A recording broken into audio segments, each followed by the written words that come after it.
Some wounds never heal, especially when they come from the people who should love you most. For 24 years, Miriam Haskins heard the same cruel words from her father every single day. In Cedar Ridge, everyone knew Jed Haskins thought his daughter was worthless, too heavy, too plain, destined to die alone. Then Weston Kane rode into town. This giant cowboy was 6'6" of quiet strength. When he heard Jed insulting Miriam, he walked straight to her and declared she would be his wife. The whole town was shocked. Why would a man who could have any woman choose the one everyone had given up on? Before we jump back in, tell us where you're tuning in from, and if this story touches you, make sure you're subscribed, because tomorrow I've saved something extra special for you. The morning sun cast long shadows across the Haskins ranch, painting the weathered barn in shades of gold and amber. Miriam stood at the kitchen window, her calloused hands wrapped around a chipped ceramic mug that had seen better days. Steam rose from the black coffee within, carrying with it the bitter promise of another day under her father's roof. At 24, Miriam had learned to measure time not by seasons or birthdays, but by the rhythm of her father's disappointments. Each dawn brought fresh reminders of how she'd failed to meet his expectations, how she'd grown too broad in the shoulders, too soft around the middle, too stubborn in her ways for any decent man to consider. The ranch itself bore the scars of their strained relationship. What had once been her mother's pride flower boxes beneath every window, herb gardens nestled beside the kitchen door, had long since withered into dust and memory. Jed Haskins had no patience for beauty that served no practical purpose, especially not reminders of the woman who'd left him widowed, with a daughter he never knew how to love. Miriam's mother, Elena, had been the kind of woman who could gentle a wild horse with nothing but her voice and a handful of sugar cubes. She'd possessed a quiet strength that drew people to her like moths to lamplight, and when she died of fever during Miriam's 12th winter, she'd taken with her every soft thing that had ever existed within these walls. Hidden away in the bottom drawer of her mother's old dresser, wrapped in faded blue tissue paper, lay Elena's wedding ring. It was a simple gold band, worn thin from years of hard work and tender touches, but to Miriam it represented everything she feared she'd never have: a love that chose to stay, hands that held without hurting, promises kept in the dark hours before dawn. Jed's voice cut through her reverie like a blade through silk. Standing there, gawking won't get the horses fed. She turned from the window to find him filling the doorway, his frame still imposing, despite the years that had etched lines around his eyes and salted his dark hair with silver.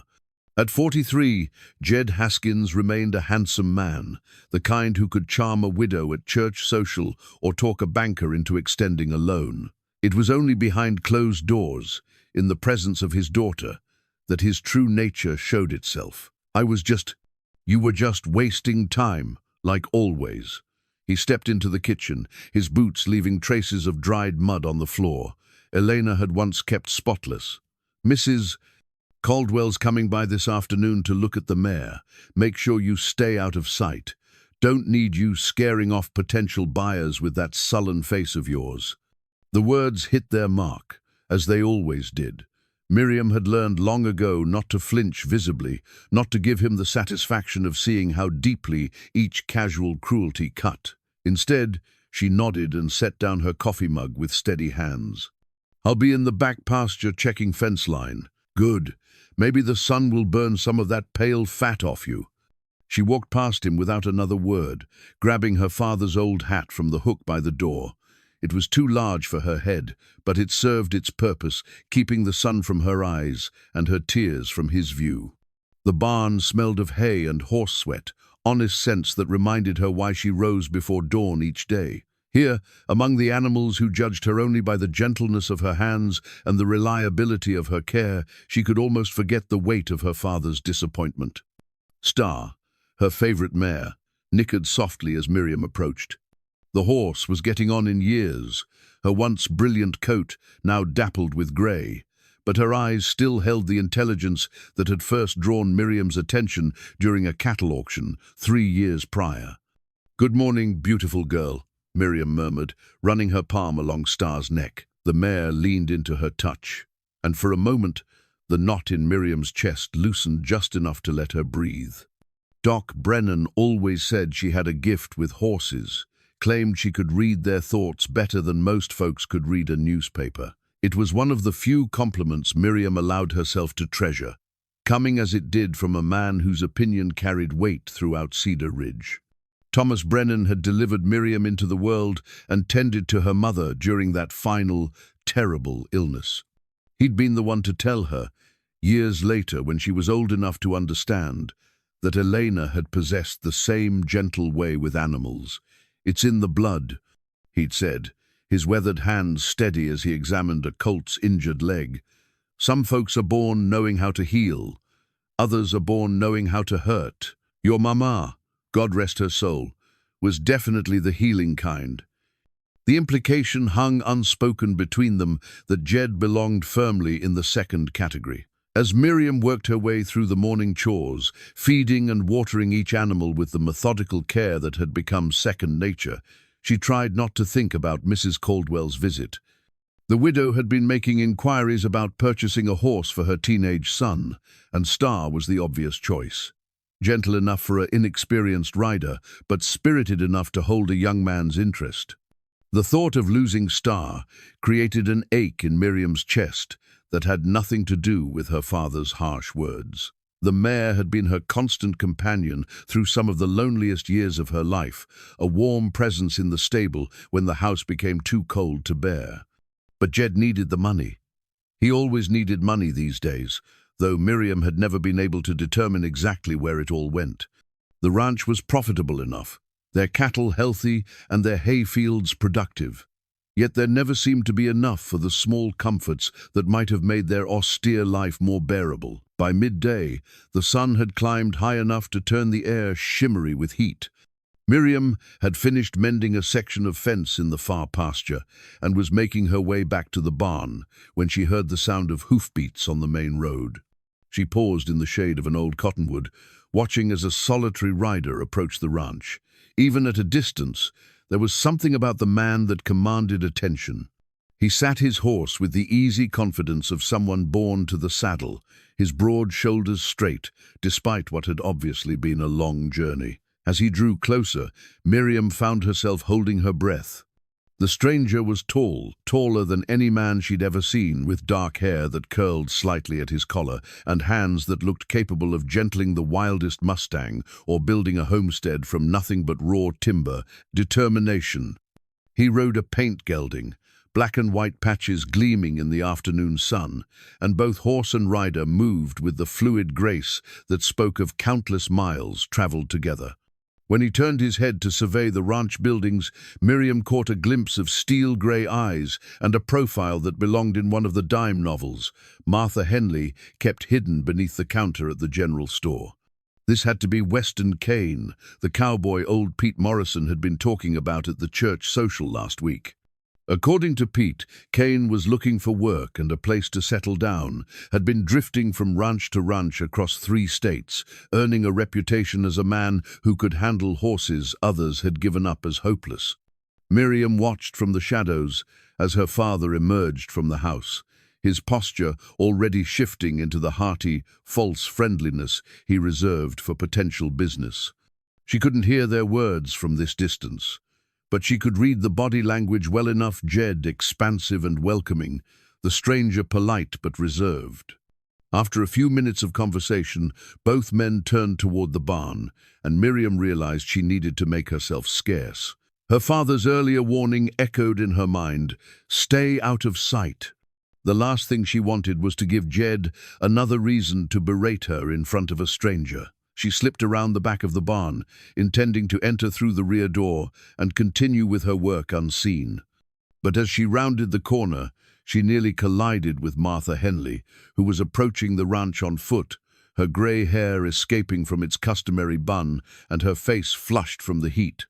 "Miriam, dear." Martha's voice carried the warm affection that had been Miriam's only source of maternal comfort since Elena's death. "I was hoping to catch you before I headed home. I've got something for you." She pressed a small wrapped package into Miriam's hands, her brown eyes twinkling with the kind of mischief that had made her a favorite among Cedar Ridge's children for more than 30 years. "What is it?" Miriam asked, though she was already unwrapping the brown paper with careful fingers. Inside was a bar of lavender soap, the kind that came from back east and cost more than most folks in Cedar Ridge could afford to spend on such luxuries. The scent rose up between them, clean and sweet and utterly feminine. "Martha, I can't. You can and you will." The older woman's voice brooked no argument. "A young lady deserves to smell like something other than horse sweat and hay dust, no matter what certain people might think." The kindness in her voice nearly brought tears to Miriam's eyes. In a world where her father's criticism had become the steady drumbeat of her days, Martha's small gestures of care felt like rays of sunshine breaking through storm clouds. "Thank you," Miriam whispered, clutching the soap to her chest. "Don't you thank me, child. Just promise me you'll use it." Martha's expression grew serious, her weathered hands reaching out to cup Miriam's face with infinite tenderness. "Your mama was the most beautiful woman in 3 counties, inside and out. Don't you let anybody convince you that apple fell far from the tree." Before Miriam could respond, the sound of men's voices drew their attention toward the barn. Through the open doors, she could see her father gesturing animatedly, while the tall stranger, Weston Kane, listened with the patient attention of a man accustomed to measuring words before he spoke them. "Well, I'll be," Martha murmured. "So that's the famous Weston Kane." Pete Morrison wasn't exaggerating when he said the man was built like a mountain. Miriam found herself staring despite her better judgment. Even in the shadows of the barn, Weston Kane's presence seemed to fill the space around him. There was something about the way he moved, the careful consideration he gave to each of Jed's words, that spoke of depths most men never bothered to cultivate. "Handsome as sin, and twice as dangerous, I'd wager," Martha continued, her voice dropping to a conspiratorial whisper. "The kind of man who could break hearts from here to California if he set his mind to it." "Martha," Miriam protested, though she couldn't quite tear her gaze away from the scene unfolding in the barn. "Oh, don't you Martha me, young lady. There's nothing wrong with appreciating the Lord's handiwork when it comes calling." The older woman chuckled, then grew serious again. "Though I suppose your father wouldn't take kindly to you showing interest in a drifter, no matter how easy on the eyes." The words hit harder than Martha had intended, reminding Miriam of all the reasons why a man like Weston Kane would never look twice in her direction. She was Jed Haskins' disappointing daughter, the girl who'd grown too large and too plain for any decent man to want. As if summoned by her thoughts, her father's voice cut through the afternoon air like a whip crack. "Miriam, where the hell are you, girl? Come help Mr. Kane with his horse." The command sent a jolt of panic through her chest. The last thing she wanted was to face the handsome stranger while wearing her father's cast-off work clothes and smelling of sweat and barn dust. "Go on," Martha urged gently, "and remember what I said about that soap." With trembling hands, Miriam tucked the lavender bar into her pocket and made her way toward the barn, each step feeling like a march toward execution. She could hear her father's voice, growing more impatient with each passing second, could already picture the look of disgust that would cross his face when she appeared. But as she stepped into the cool shadows of the barn, it wasn't her father's reaction that stopped her cold. It was the way Weston Kane's steel-grey eyes found hers across the hay-strewn floor, holding her gaze with an intensity that made her forget, for just a moment, every cruel word that had ever been spoken about her worth. The weekly social gathering at Cedar Ridge's community hall had always been more trial than pleasure for Miriam. Tonight felt particularly torturous as she stood pressed against the far wall, watching the other young women of the town dance and laugh with an ease that seemed as foreign to her as speaking French. Her father had insisted she attend, claiming it was past time she stopped hiding away like some hermit. But Miriam knew the real reason Jed enjoyed displaying his disappointment publicly. relished the way other fathers looked at their own daughters with renewed appreciation after witnessing his burden. She wore her best dress, a deep blue cotton that had belonged to her mother, let out at the seams to accommodate her fuller figure. Martha Henley had helped with the alterations, her skilled fingers working magic to make the garment both modest and flattering. The lavender soap Martha had given her that afternoon had left her skin soft and sweetly scented, though Miriam doubted anyone would get close enough to notice. The hall buzzed with conversation and laughter, fiddle music providing a cheerful backdrop to the evening's festivities. Children darted between the adults, their faces flushed with excitement and too much cake, while the older folks settled into chairs along the walls to observe and comment on the younger generation's behavior. Weston Kane stood near the refreshment table, his impressive height making him impossible to miss, even in the crowded room. He'd cleaned up considerably since his arrival at the ranch that afternoon, his dark hair combed back and his white shirt pressed to crisp perfection. Several of the unmarried women had already approached him, their mothers hovering nearby with poorly concealed hope. Miriam watched as Sarah Beth Collins, the banker's pretty daughter, smiled up at him with practiced coquetry. Sarah Beth had cornflower blue eyes, a waist Miriam could probably span with her hands, and the kind of delicate beauty that made men write poetry and fight duels. She was everything Miriam was not, everything Jed constantly reminded his daughter she could never hope to become. "Look at that!"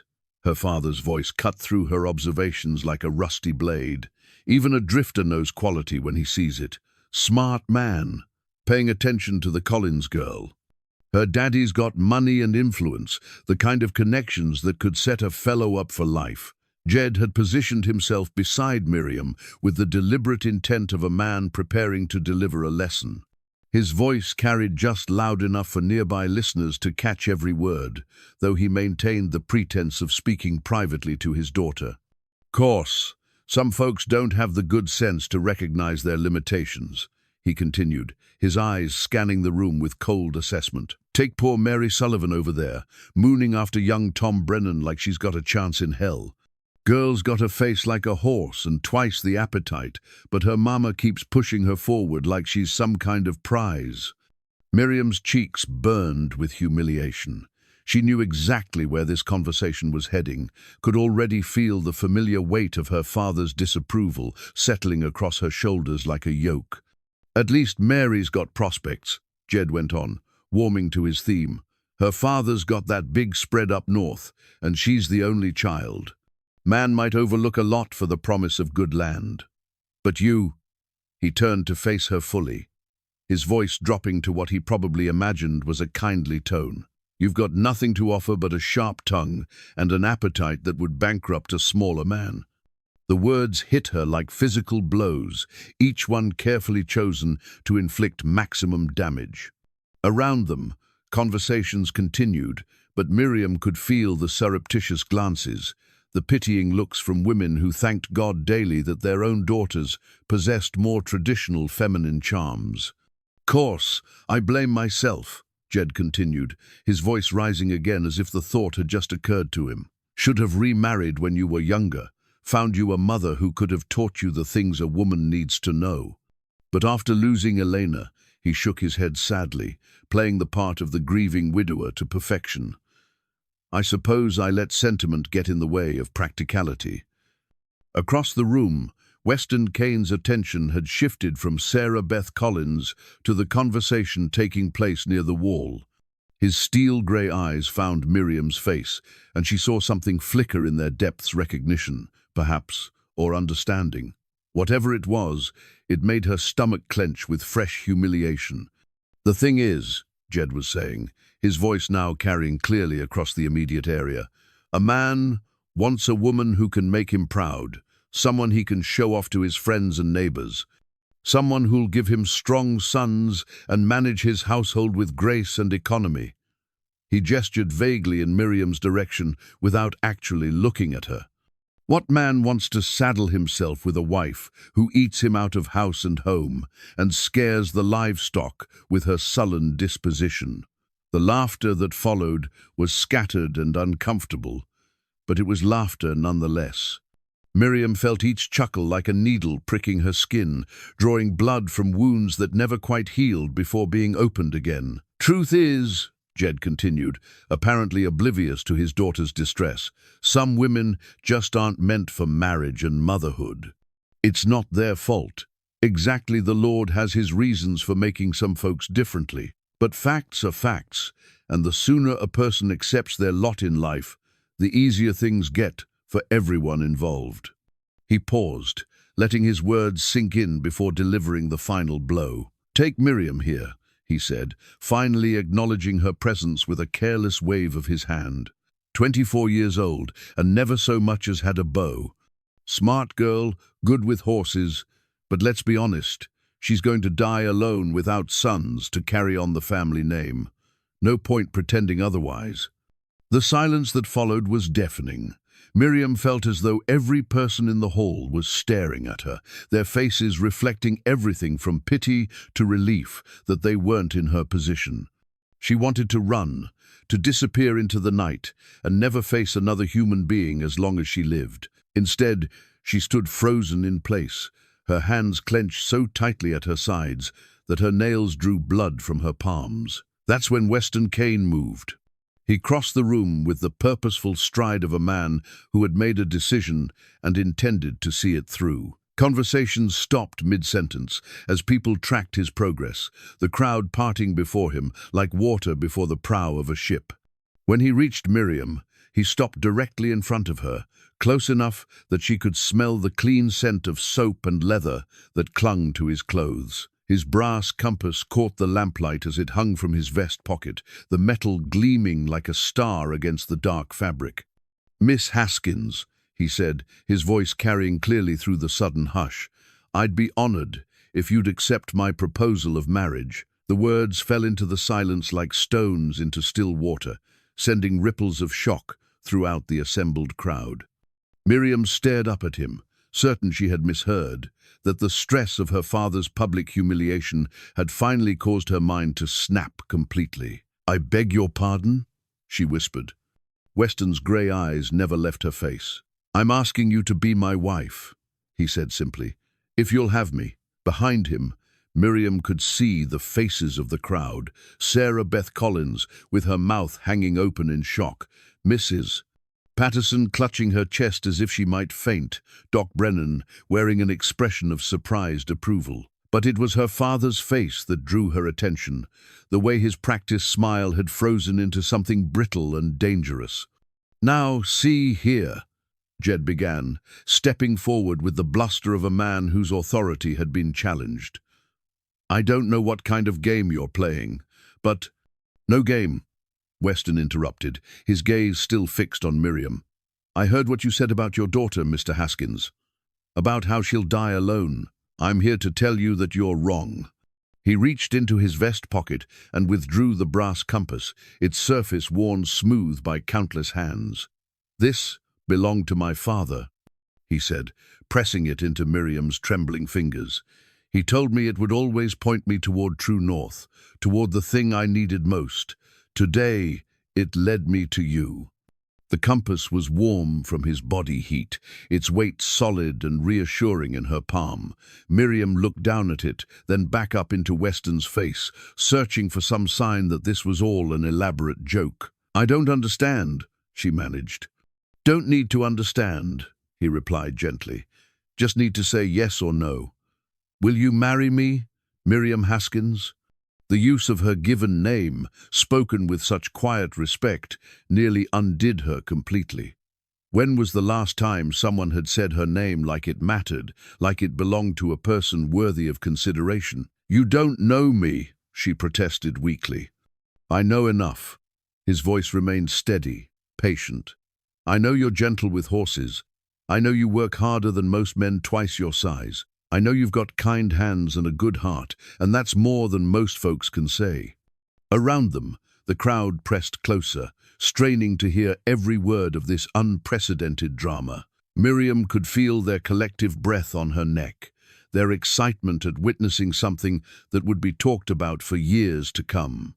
"This is ridiculous," Jed sputtered, his face flushing red with embarrassment and rage. "You've known her for less than a day. You can't possibly—" "With respect, sir," Weston said, finally turning his attention to Jed, "I don't recall asking your opinion. I'm asking your daughter." The quiet authority in his voice silenced Jed more effectively than any shout could have done. For the first time in Miriam's memory, her father seemed to shrink, his bluster deflating like a punctured balloon. Weston turned back to her, and the expression on his face was so gentle, so utterly without mockery, that it made her chest ache with hope and terror in equal measure. "What do you say, Miriam? Will you take a chance on a wandering cowboy who thinks you're worth more than all the pretty girls in 3 counties? The compass seemed to pulse in her hand, its metal warming under her touch. She thought of her mother's wedding ring, hidden away in tissue paper like a broken promise. She thought of all the years of her father's criticism, all the nights she'd lain awake, wondering if she truly was as worthless as he claimed. And then she looked into Weston Kane's steady grey eyes and saw something she'd never seen directed at her before: genuine respect, honest admiration, and the promise of protection without conditions. "Yes," she whispered, the word barely audible above the pounding of her heart. "Yes?" he asked, leaning closer to hear her better. "Yes," she said again, stronger this time. "Yes, I'll marry you." The smile that spread across Weston's face was like sunrise after the longest night of winter. He reached for her free hand and lifted it to his lips, pressing a gentle kiss to her knuckles that sent shivers racing up her arm. "Then it's settled," he announced, his voice carrying to every corner of the hall. "Miss Miriam Haskins has agreed to become Mrs. Weston Kane, and I consider myself the luckiest man in the territory." The explosion of voices that followed threatened to lift the roof from the building. Some folks cheered, others gasped in shock, and more than a few began talking at once, their words tumbling over each other in excitement. But Miriam heard none of it. All she could focus on was the warm pressure of Weston's hand holding hers, the solid reality of his presence beside her, and the way he looked at her like she was something precious instead of shameful. For the first time in 12 years, since the day her mother died and took all the gentle love out of their house, Miriam Haskins felt like she might actually be worth something after all. The 3 days following Weston's proposal passed in a haze of disbelief and cautious hope. Miriam found herself touching the brass compass he'd given her dozens of times each day, reassuring herself that the entire evening hadn't been some elaborate dream conjured by her lonely heart. The compass had taken up residence in her apron pocket, its familiar weight a constant reminder that someone, this gentle giant of a man, had looked at her and seen worth where others saw only disappointment. She'd spent the previous evening studying her reflection in her mother's old mirror, trying to see what Weston Kane might have glimpsed in her face. The morning sun painted the kitchen in shades of gold as Miriam worked on her secret project. Hidden away in the bottom of her hope chest, wrapped carefully in an old sheet, lay a quilt she'd been piecing together for the past 2 years. The pattern was called Double Wedding Ring, each interlocking circle sewn from scraps of fabric she'd saved from worn-out dresses and household linens. Every stitch had been taken during stolen moments when her father was away from the house, every piece cut and arranged, with the desperate hope that someday she might have a home of her own to make beautiful. Now, as she spread the nearly finished quilt across her narrow bed, she could hardly believe that someday might actually come. The fabric told the story of her life in colors and textures, patches from her mother's favorite blue dress, pieces of the yellow curtains that had once brightened the kitchen windows, fragments of the green tablecloth Elena had embroidered with daisies during her final summer. Each ring represented a dream Miriam had barely dared to acknowledge, even to herself. A knock at the front door interrupted her reverie, and she quickly folded the quilt away before hurrying to answer. Her heart skipped when she found Weston standing on the porch, his hat in his hands, and an expression of nervous determination on his face. "Good morning, Miss Haskins," he said formally. "I was hoping we might have a word." "Of course," she replied, suddenly conscious of her work dress and flour-dusted apron. Would you like to come in? I could make coffee. Actually, I was thinking we might take a walk. If you're agreeable, that is. The suggestion sent a flutter of panic through her chest. Walking together, alone, seemed so intimate, so presumptuous. What if someone saw them? What if her father returned early from town and found them together? As if reading her thoughts, Weston added gently, "We could stay close to the house. I just thought it might be easier to talk without walls listening." His understanding of her concerns touched something deep in her chest. Here was a man who noticed her discomfort and sought to address it without making her feel foolish or overly cautious. "Let me get my shawl," she said. They walked slowly around the perimeter of the kitchen garden, their pace unhurried and comfortable. Weston's hands were clasped behind his back, and he seemed content to let the silence stretch between them while Miriam gathered her courage to speak. "I keep expecting to wake up," she finally admitted, her voice barely above a whisper. "I keep thinking this must all be some kind of mistake." Weston stopped walking and turned to face her, his grey eyes serious but kind. "What kind of mistake?" "You don't really know me," she said, the words tumbling out in a rush. "You don't know that I burn biscuits more often than not, or that I'm clumsy with needlework, or that I sometimes talk to the horses like they can understand every word I say." A smile tugged at the corners of his mouth.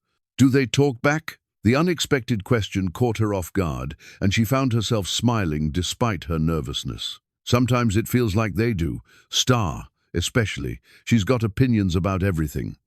The grey mare, I noticed her yesterday. She's got intelligent eyes. She was the first horse I ever bought with my own money." Miriam said, surprised by how easy it was to talk to him. "Father said I was foolish, that she was too old to be worth the price, but I knew she was special. What made you so sure?" Miriam considered the question, remembering that day at the auction when Star had caught her attention. The way she held herself, I suppose. She'd been mistreated. You could see it in how she flinched when the men approached her stall.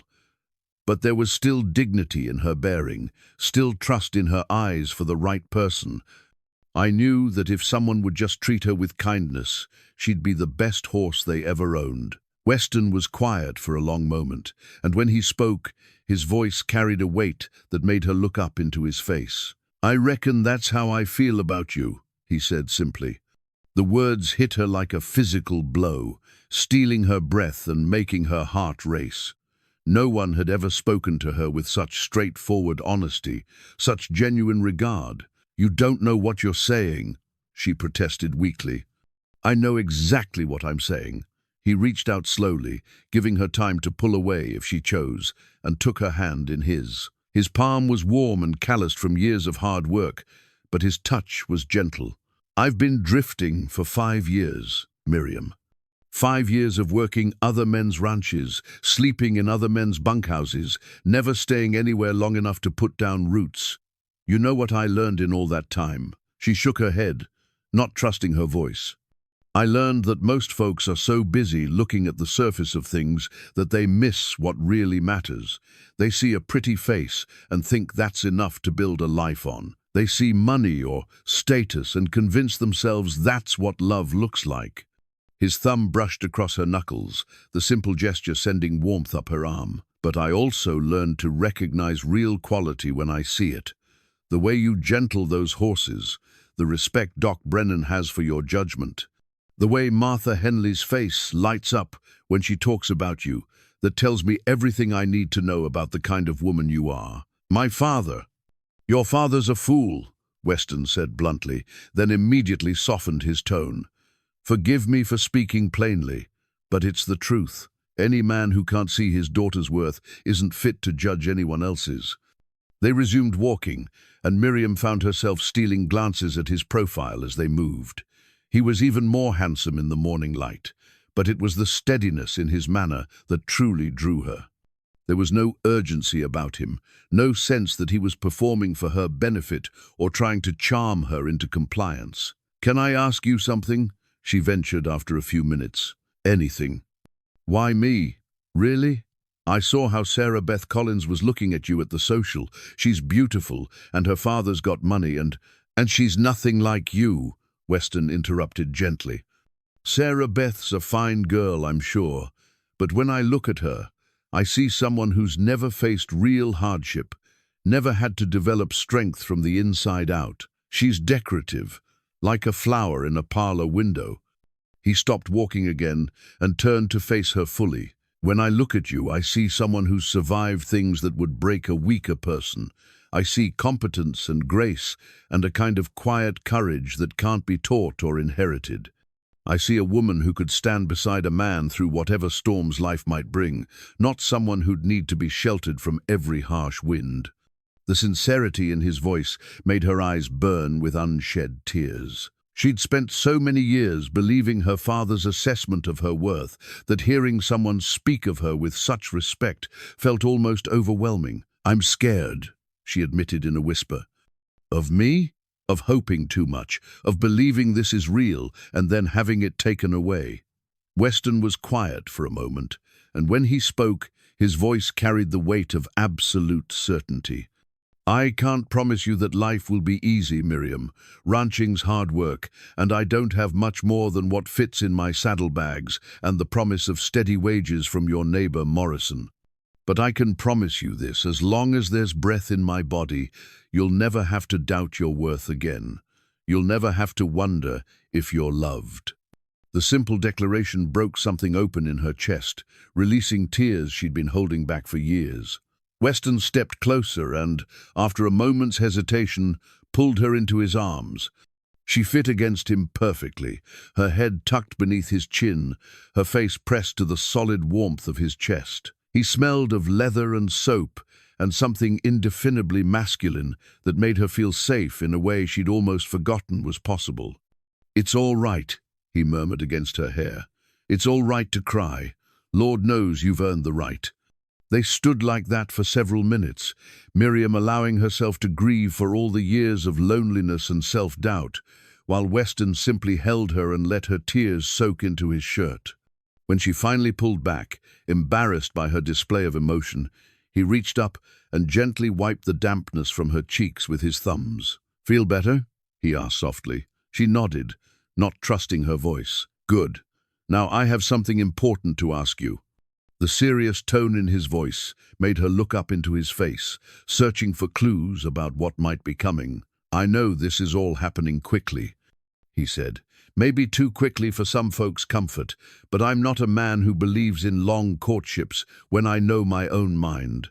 The question is, how soon would you be willing to marry me?" The directness of the question made her heart race. I don't know. How soon were you thinking?" "As soon as it can be arranged properly. A week, maybe 2 at the outside. I know it's not much time to prepare, but—" "Yes," she said, the words slipping out before she could stop it. "Yes? Yes. A week would be fine, more than fine." She took a deep breath, drawing courage from the warmth in his eyes. "I don't need time to prepare myself to be happy." The smile that spread across his face was brilliant enough to rival the morning sun. He reached for her hands again, lifting them to his lips to press gentle kisses to her knuckles. "Then we'd better get started planning a wedding," he said. "And Miriam?" "Yes?" "That quilt you've been working on, the one with the wedding ring pattern." Her face flushed with embarrassment at being caught. "How did you—" "I saw a corner of it when you were folding it away this morning. It's beautiful work." His voice grew soft, almost reverent. "I'd be honored if you'd finish it for our marriage bed."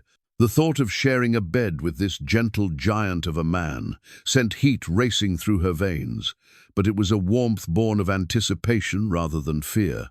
For the first time in her life, Miriam Haskins began to believe that happiness might actually be within her reach.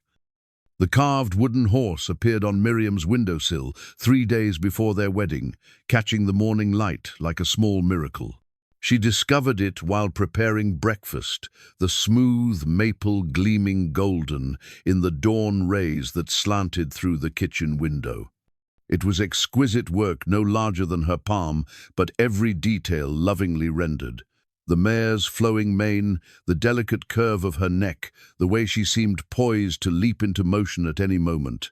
Even the tiny hooves were perfectly formed, polished to a soft sheen that spoke of countless careful hours. A piece of paper lay folded beneath the carving, and Miriam's hands trembled slightly as she opened it to reveal Weston's careful script. For the woman who understands that beauty comes from strength, not size. Every horse should be so lucky as to have your gentle hands. She pressed the note to her chest, overwhelmed by the thoughtfulness of the gift. In her 24 years, no one had ever made something just for her, crafted with such care and attention to detail. The wooden horse seemed to capture everything Weston had come to mean to her strength and grace combined, wild beauty tamed by gentle patience. "What's that you've got there?" Jed's voice cut through her reverie like a blade. She turned to find him standing in the doorway, his hair still mussed from sleep and his expression already settling into its familiar lines of disapproval. "Nothing important," she said quickly, slipping the horse into her apron pocket alongside the brass compass that had become her constant companion. But Jed's sharp eyes had already caught the gleam of polished wood. "Let me see it." There was no refusing when he used that tone. With reluctant fingers, Miriam withdrew the carving and placed it on the table between them. Jed picked it up, turning it over in his calloused hands with the critical eye of a man who found fault in everything. "Fancy work," he said finally. "Must have taken considerable time to make something like this." "I suppose," Miriam replied carefully, uncertain where this conversation was heading. Time that could have been spent on more practical matters.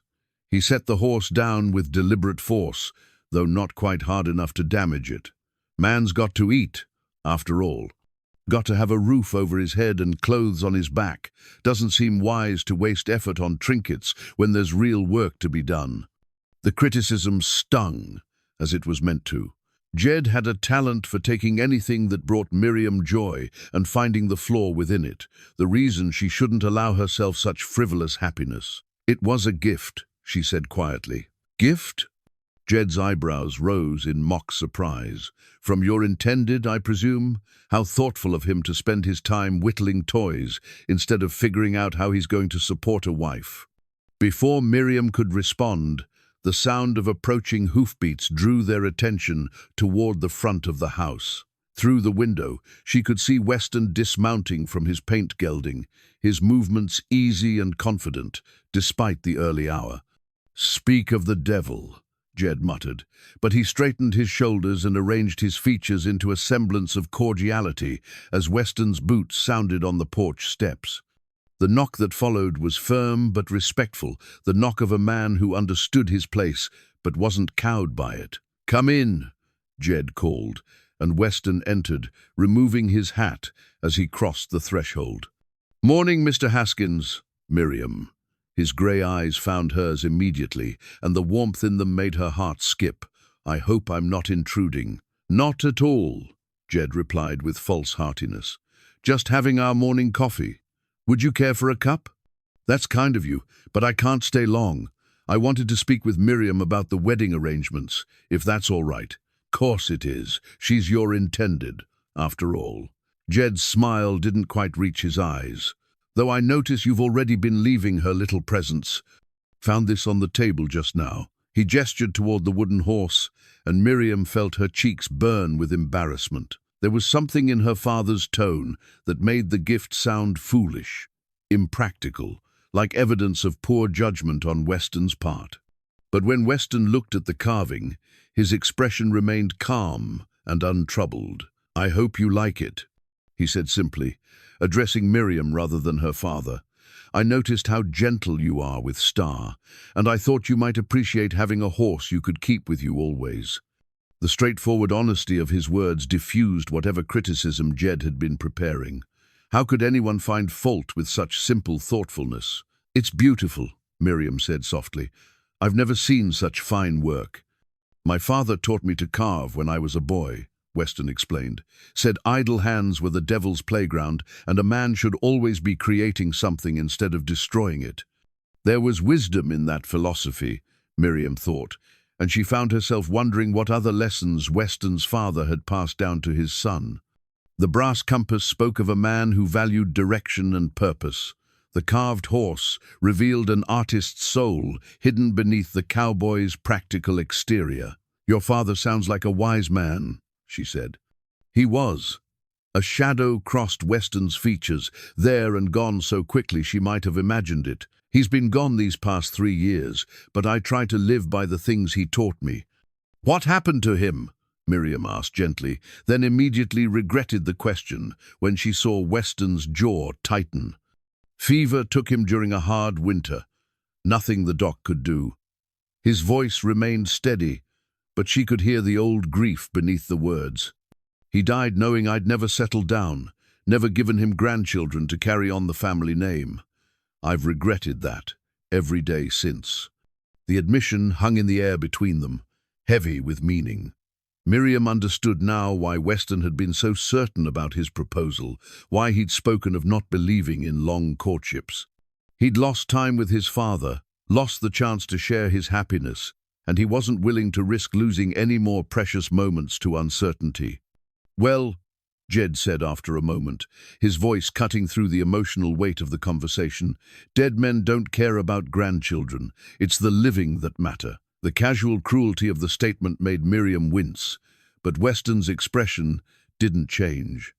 If anything, he seemed to grow more still, more watchful, like a man taking careful measure of a potential threat. "You're right, of course," he said mildly. "The living do matter. That's why I wanted to speak with Miriam about our future." He turned his attention back to her, and the tenderness in his eyes made her forget, for a moment, that her father was watching everything with his cold, calculating gaze. "I've spoken with Reverend Matthews about performing the ceremony," Weston said. "He's available Saturday afternoon, if that suits you." Saturday. 3 days away. The reality of it made her stomach flutter with a mixture of excitement and terror. "Saturday would be perfect," she managed. "Good. And I've been thinking about where we'll live." His voice grew more confident as he moved into practical matters. "Pete Morrison's offered me steady work and a small cabin on his property.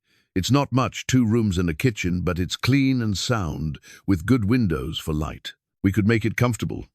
The thought of having her own home, no matter how modest, filled Miriam with a joy so intense it was almost painful. 2 rooms and a kitchen sounded like a palace compared to the constant tension of living under her father's roof. "That sounds wonderful," she said.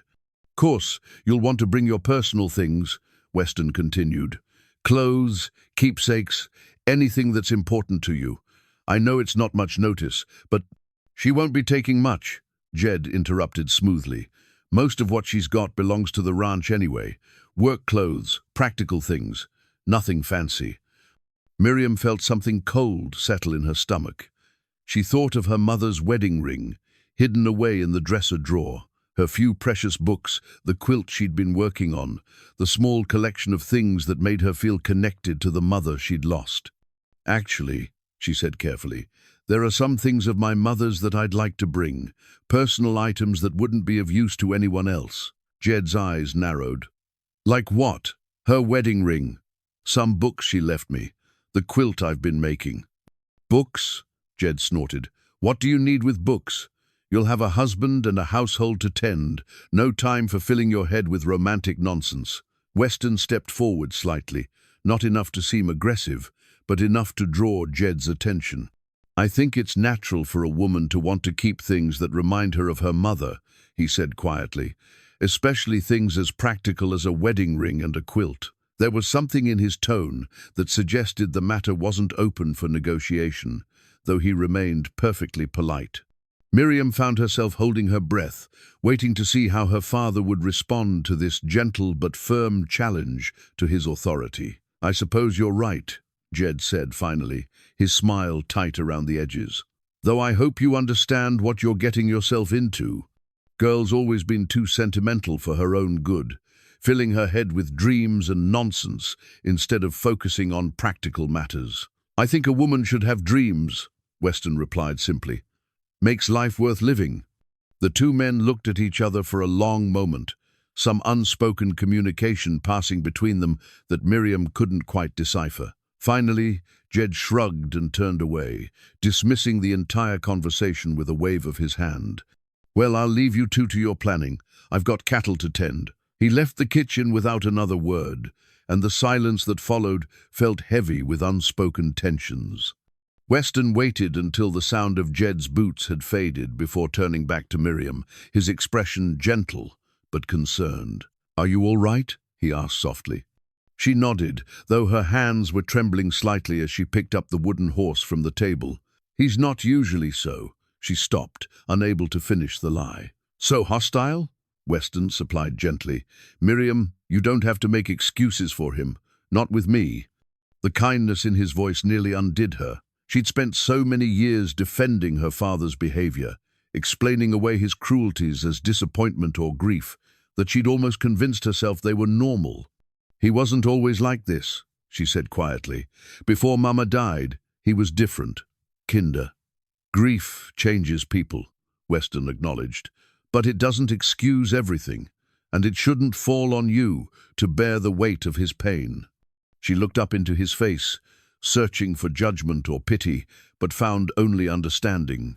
"You really mean that, don't you? About the dreams?" "Every word." He reached out and touched her cheek gently, his calloused thumb brushing away a tear she hadn't realized had fallen. "Tell me about them, your dreams."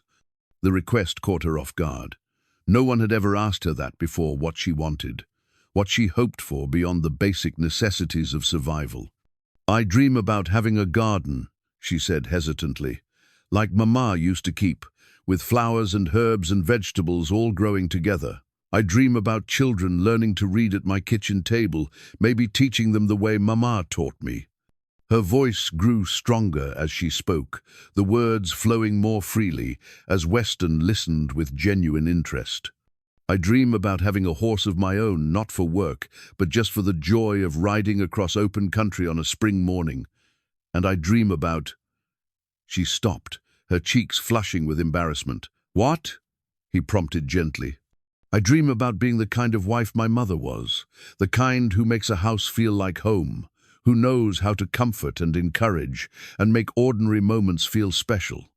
Weston was quiet for a long moment, and when he spoke, his voice carried a weight of absolute sincerity. "Those aren't foolish dreams, Miriam, they're beautiful ones, and if you'll let me, I'd like to help you make every one of them come true." The promise hung between them like a bridge spanning the gulf between her lonely past and a future bright with possibility. She wanted to believe him, wanted to trust that this gentle man could truly see value in the dreams she'd held so close to her heart. "Saturday," she said, testing the word on her tongue. 3 days. 3 days, he confirmed. "Are you ready?" She thought of the quilt folded away in her hope chest, the wedding ring wrapped in tissue paper, the wooden horse warm in her palm. She thought of the cabin on Pete Morrison's land, small and simple, but theirs alone. "Yes," she said, and for the first time in years, she truly meant it. "I'm ready." The marriage certificate lay spread across Reverend Matthew's desk, the ink still wet from their signatures. Miriam stared down at her new name, Mrs. Weston Kane, written in her careful script beside her husband's bold hand. The transformation felt surreal, as if she'd stepped through a doorway into someone else's life entirely. Saturday afternoon had dawned clear and bright, with just enough breeze to keep the late spring heat from becoming oppressive. The simple ceremony had taken place in the church's modest sanctuary, with nearly half the town in attendance. Martha Henley had wept openly during the vows, while Doc Brennan beamed from his seat in the front pew like a proud father. Even Jed had managed to maintain his composure throughout the proceedings, though Miriam had caught the flash of something dark in his eyes when Weston slipped the plain gold band onto her finger.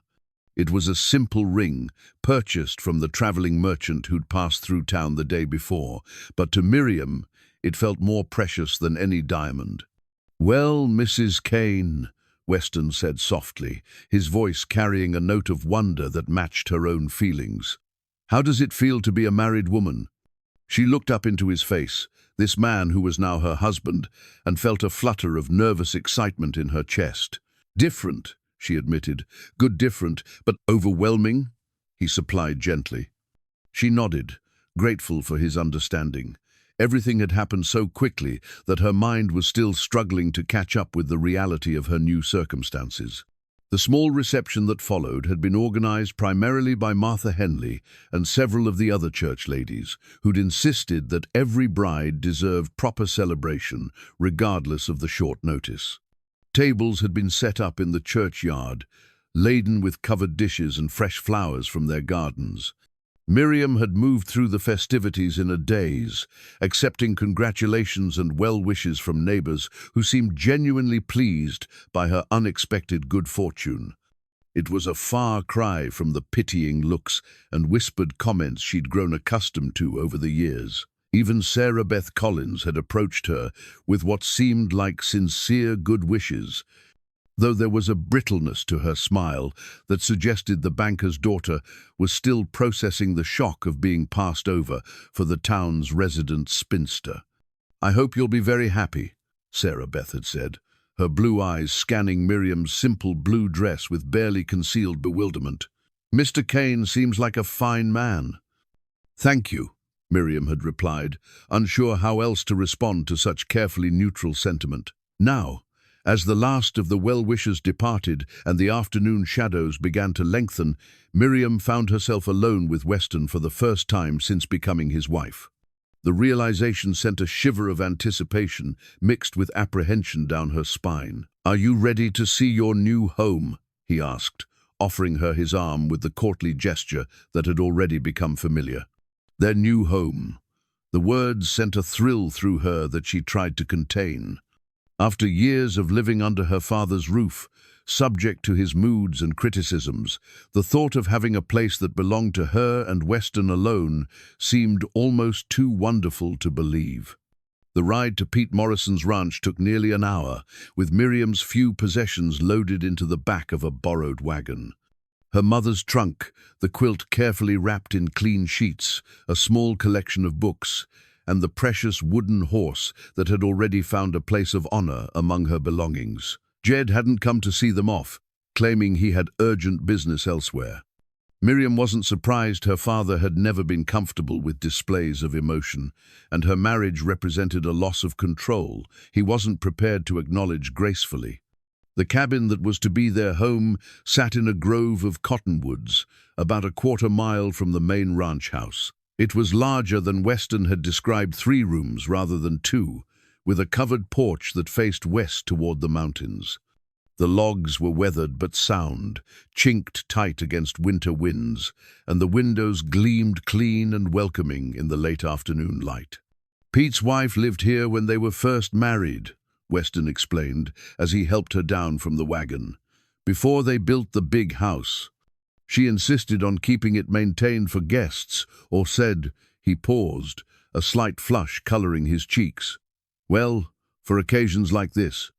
Miriam's heart swelled at the thoughtfulness of their hosts. The Morrisons barely knew her, but they'd opened their home and their land to help a young couple start their life together. The interior of the cabin was simple but comfortable, with a stone fireplace dominating one wall of the main room and a kitchen area equipped with a sturdy wood stove and hand-pumped well water. The bedroom was small but bright, with windows on 2 walls and space enough for the double bed that had been Pete's wedding gift to them. But it was the touches added by Mrs. Morrison that brought tears to Miriam's eyes. Fresh flowers in a blue ceramic vase, clean linens on the bed, and a pot of stew simmering on the stove with a note promising more substantial provisions would be delivered in the morning. "She didn't have to do all this," Miriam whispered, overwhelmed by such kindness from a virtual stranger. "Sarah Morrison knows what it's like to start fresh in a new place," Weston said gently. "She and Pete came out here with nothing but hope and determination 20 years ago. I think she remembers what a difference small kindnesses can make." They spent the evening unpacking Miriam's belongings and arranging them throughout the cabin. Her mother's books found homes on the simple wooden shelves Weston had built beside the fireplace, while Elena's wedding ring took its place in a small jewelry box on the dresser in their bedroom. The quilt was spread across their marriage bed with reverent care, its intricate pattern of interlocking rings creating a tapestry of blues and greens that seemed to capture the promise of their future together. As darkness fell and they shared their first meal as husband and wife, Miriam found herself studying Weston's face in the lamplight. He was even more handsome than she'd first thought, but it was the gentleness in his eyes that truly took her breath away. "What are you thinking about?" he asked, catching her stare. "I'm thinking about how different everything is," she said honestly. "This morning I was Miriam Haskins, spinster daughter of a bitter rancher. Tonight I'm Mrs. Weston Kane, sitting in my own kitchen, married to the most wonderful man I've ever known." Weston's smile was soft and pleased. "And how does that feel?" "Terrifying," she admitted with a shaky laugh. "Like I might wake up tomorrow and find out it was all a dream." He reached across the small table and covered her hand with his thumb tracing gentle circles across her knuckles. "It's not a dream, Miriam. This is real. We're real. And tomorrow you'll wake up as Mrs. Kane in your own bed, in your own home, loved and cherished, exactly as you deserve to be." The simple declaration made her eyes burn with grateful tears. She'd spent so many years believing she was unworthy of love that accepting Weston's devotion felt like learning to breathe underwater. "I don't know how to be a wife," she confessed in a whisper. "What if I disappoint you? What if I'm not what you hoped I'd be?" Weston stood and moved around the table to kneel beside her chair, taking both her hands in his as he looked up into her face. "Listen to me," he said firmly but gently. "You could never disappoint me. You're everything I hoped for and more than I ever dared to dream I might find. You're kind and strong and brave, and I count myself the luckiest man alive that you agreed to marry me." His words washed over her like a healing balm, soothing wounds she'd carried for so long she'd forgotten they were there. "I love you," she said suddenly, the words spilling out before she could stop them.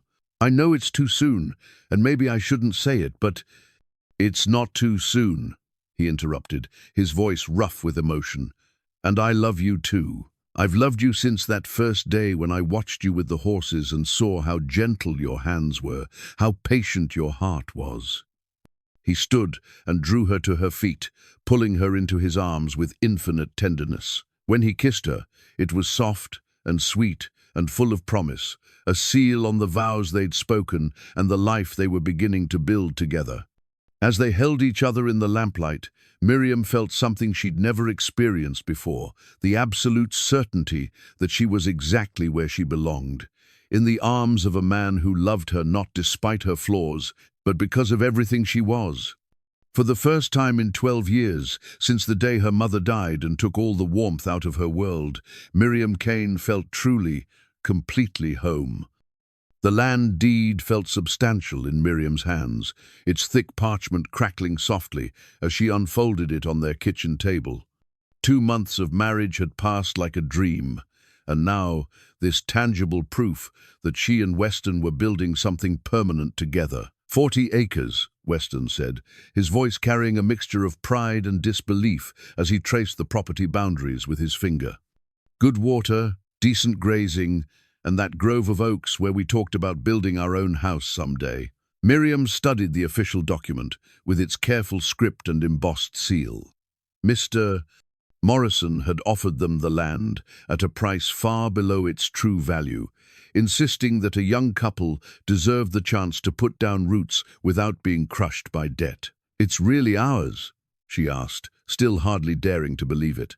"Really ours," Weston confirmed, his grey eyes warm with satisfaction. "Though we'll be paying Pete back for the next 10 years, it's ours to build on, ours to work, ours to pass down to our children someday." The mention of children sent a flutter of anticipation through her chest. They'd talked about family in the quiet moments between sleep and waking, dreams shared in whispered conversations that felt too precious to speak aloud in daylight. The past 8 weeks had transformed them both. Weston had thrown himself into his work with Pete Morrison's cattle with the dedication of a man who finally had something to work toward besides his next meal and a place to sleep. His steady competence and gentle way with animals had quickly earned him Pete's complete trust, along with increased responsibilities and better wages. For Miriam, the change had been even more dramatic. Away from her father's constant criticism, she'd begun to bloom like a flower, finally given adequate sunlight. The perpetual tension that had marked her features for years was fading, replaced by a quiet confidence that grew stronger each day. She'd established a kitchen garden behind their cabin, coaxing vegetables and herbs from the rich soil, with the same patience she showed the horses. Mrs. Morrison had become a valued friend and mentor, teaching her the finer points of preserving food and managing a household budget. Most importantly, she'd discovered that she possessed a natural talent for healing, both human and animal. When Pete's favorite stallion had injured his leg in a fall, it was Miriam who'd spent hours applying poultices and gentle massage until the horse was sound again. Word of her success had spread, and she'd found herself called upon by neighbors who trusted her hands more than they trusted the traveling veterinarian. "Doc Brennan says I should consider learning more," she told Weston as she folded the deed carefully and placed it in their strongbox. "He's offered to teach me what he knows about medical herbs and wound treatment." "That's a fine idea," Weston replied, pulling her into his arms. "You've got healing hands, Mrs. Kane. Seems a shame not to put that gift to good use." She nestled against his chest, breathing in the familiar scent of leather and soap that had become her idea of home. "Mrs. Morrison mentioned that the schoolteacher position might be opening up next year. Seems Mrs. Fletcher's husband wants to move back east to be closer to her family. Would you want that, teaching, I mean?" Miriam considered the question seriously. The thought of molding young minds, of passing on her love of reading and learning, appealed to her greatly. But there was another consideration. "It would depend," she said carefully, "on whether we had our own children to think about by then." Weston's arms tightened around her, and she could hear the smile in his voice when he spoke. "Well, we'll just have to see what the future brings, won't we?" Their peaceful moment was interrupted by the sound of rapid hoofbeats approaching the cabin. Weston stepped to the window, his expression growing concerned as he recognized the rider. "It's Tommy Morrison," he said, already reaching for his hat. "Something's wrong." The boy who dismounted from his lathered horse was barely 16, Pete's youngest son, and his face was pale with worry. "Mr. Kane, ma'am," he gasped, fighting to catch his breath. "Pa sent me to fetch you both. There's been trouble at the Haskins place." Miriam felt her blood turn to ice. "What kind of trouble?" "Fire," Tommy said simply. "Barn went up about an hour ago. They got most of the animals out, but—" He swallowed hard. "Mr. Haskins is hurt pretty bad. Doc Brennan's there, but he asked if Mrs. Kane could come. Says you've got the best hands for burn treatment he's ever seen." The ride to her father's ranch passed in a blur of dust and pounding hooves. Weston had saddled their fastest horses, while Miriam gathered her medical supplies, the herbs and salves she'd learned to prepare under Doc Brennan's tutelage, clean bandages, and the gentle touch that seemed to ease pain wherever she applied it. The scene that greeted them was devastating. The barn was a smoking ruin, its charred timbers reaching toward the grey sky like the bones of some enormous beast. The acrid smell of burned wood and hay hung heavy in the air, along with something else that made Miriam's stomach clench with dread. Doc Brennan emerged from the house as they approached, his usually immaculate clothes stained with soot and blood. His face was grim as he pulled Weston aside for a quiet conversation, while Miriam hurried toward the house where her father lay. Jed was barely conscious, his face and hands bearing the angry red marks of serious burns. He'd been trying to save the horses when a burning beam had fallen, trapping him briefly before he could be pulled free. "Papa?" Miriam knelt beside his bed, her trained eyes assessing the extent of his injuries. The burns were severe but not life-threatening, though they would require careful tending to prevent infection. Jed's eyes opened at the sound of her voice, focusing on her face with difficulty. "Miriam, what are you?" He tried to sit up, then fell back with a grunt of pain. "Don't try to move," she said firmly, already reaching for her supplies. "I'm going to clean these burns and apply some salve. It's going to hurt, but it'll help you heal faster." For the next 2 hours, she worked with the focused intensity she'd learned from Doc Brennan, cleaning wounds and applying the healing herbs she'd gathered and prepared. Jed bore the treatment with stoic silence, though she could see the pain in his eyes and the way his jaw clenched against the urge to cry out. It was only when she was bandaging his hands that he spoke. "Why did you come?" His voice was hoarse from smoke, inhalation, and pain. "I know you don't owe me any kindness." The question stopped her cold. She looked down at his burned hands, hands that had never offered her comfort, that had worked alongside a tongue that had cut her with cruel words for years. "You're my father," she said simply. "That's reason enough." Jed was quiet for a long moment, his eyes studying her face with an intensity she'd never seen from him before. "You look different," he said finally. "Happy, healthy." "I am happy," she replied, continuing her work with steady hands. "Kane treating you well?" "He treats me like I'm precious," she said, unable to keep the wonder out of her voice. "Like I'm worth something." Jed's expression tightened, and for a moment she thought he might return to his old pattern of cutting remarks. Instead, he closed his eyes and was silent for so long she thought he'd fallen asleep. "I was wrong," he said finally, his voice barely above a whisper. "About you, about what kind of woman you are." The admission hung in the air between them, fragile as spun glass. Miriam felt tears prick her eyes, not because the words erased years of pain, but because they offered the possibility of something different between them. "The fire wasn't an accident," Jed continued, his voice growing stronger. "Someone set it deliberately. I saw them running away as the flames caught. Who would do such a thing?" "Men I owe money to," he said heavily. "Men who don't take kindly to being put off when debts come due." The confession sent a chill through Miriam that had nothing to do with the evening air.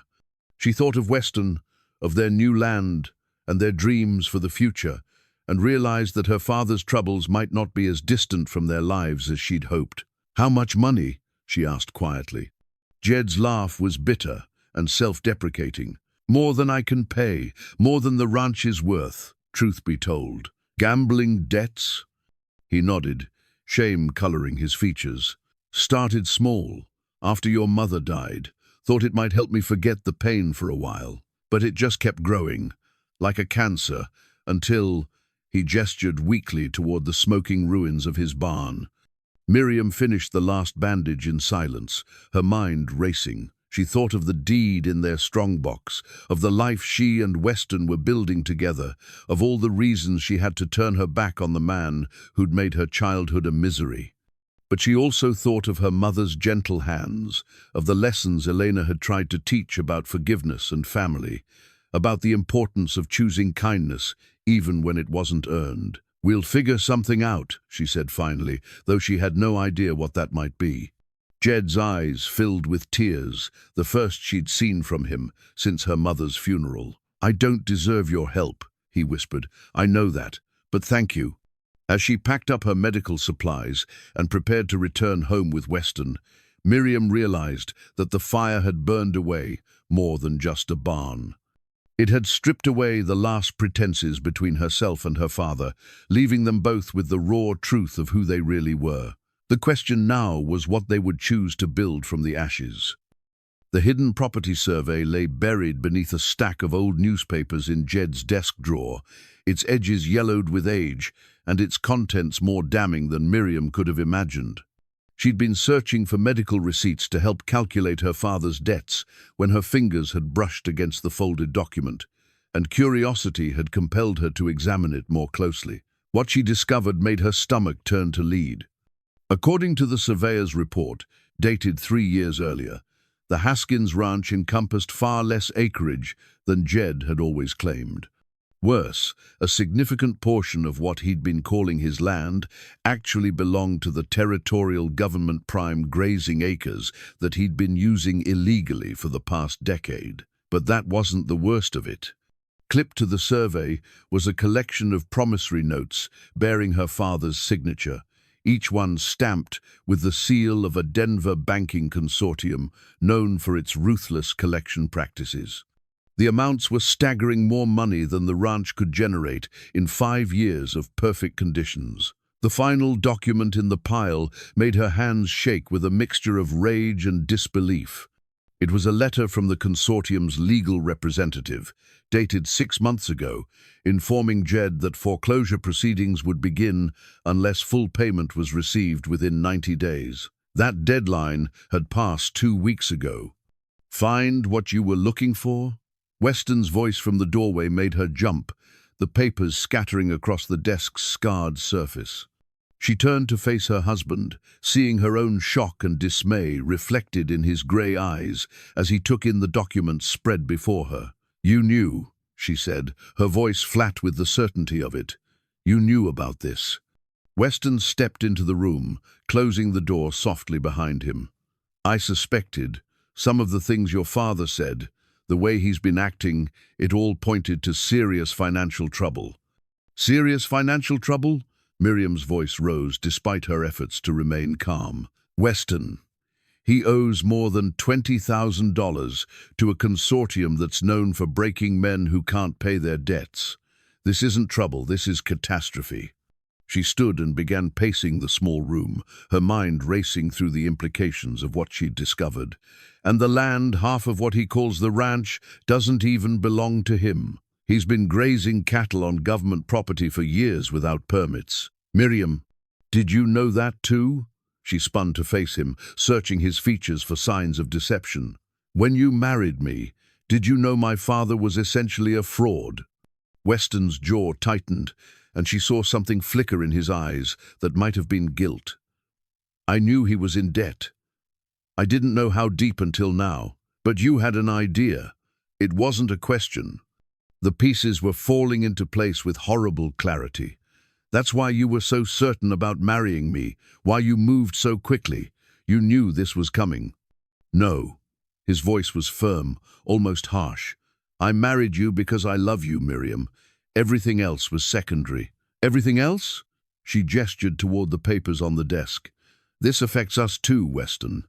When those men come for their money, and they will come, they're not going to care that I'm married to someone else now. In their minds, I'm still Jed Haskins' daughter, still potentially liable for his debts."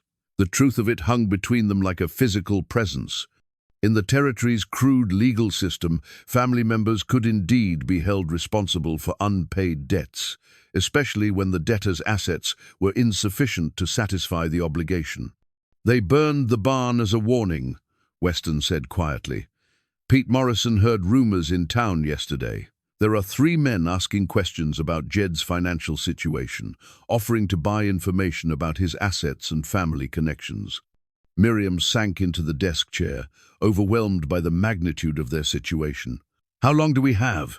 "Not long. Maybe a few weeks before they make their move officially." She stared down at the survey report, reading the devastating numbers again. "There has to be something we can do, some legal recourse." "With what money?" Weston's question was gentle but pointed. "Legal proceedings cost money we don't have, and even if we could afford them, territorial courts aren't known for their sympathy toward debtors." The hopelessness of their situation began to settle over her like a suffocating blanket. Everything they'd built together, their home, their land, their dreams for the future, was suddenly at risk because of her father's weakness and deception. "I should have known," she said bitterly. "I should have seen the signs. The way he always needed money. The way he'd disappear for days at a time, claiming to be conducting business." "You couldn't have known," Weston interrupted firmly. "Jed made sure of that. He's been lying to everyone, including himself, for years. But I lived with him. I should have." She stopped, a new realization hitting her with the force of a physical blow. "He wanted me gone. That's why he was so cruel, why he constantly told me I'd never marry. He was trying to drive me away before this all came out." The cruelty of it took her breath away. Jed hadn't been disappointed in her for being unmarriageable. He'd been terrified that she would marry and potentially drag an innocent man into his financial catastrophe. His constant criticism hadn't been born of disgust but of fear, a twisted attempt to protect her by making her so miserable she'd leave of her own accord. In his way, He was trying to protect you, Weston said, as if reading her thoughts. By destroying my self-worth, by making me believe I was worthless. Anger flared in her chest, hot and cleansing. There had to be better ways. Maybe, but pride makes men do foolish things, and your father has always had more pride than sense. The sound of hoofbeats in the yard interrupted their conversation. Through the window, Miriam could see 3 riders approaching the house, hard-looking men with the kind of easy confidence that came from years of intimidating people smaller and weaker than themselves. "They're here," Weston said grimly, his hand moving instinctively to the gun at his hip. "Stay behind me, Miriam. Let me do the talking."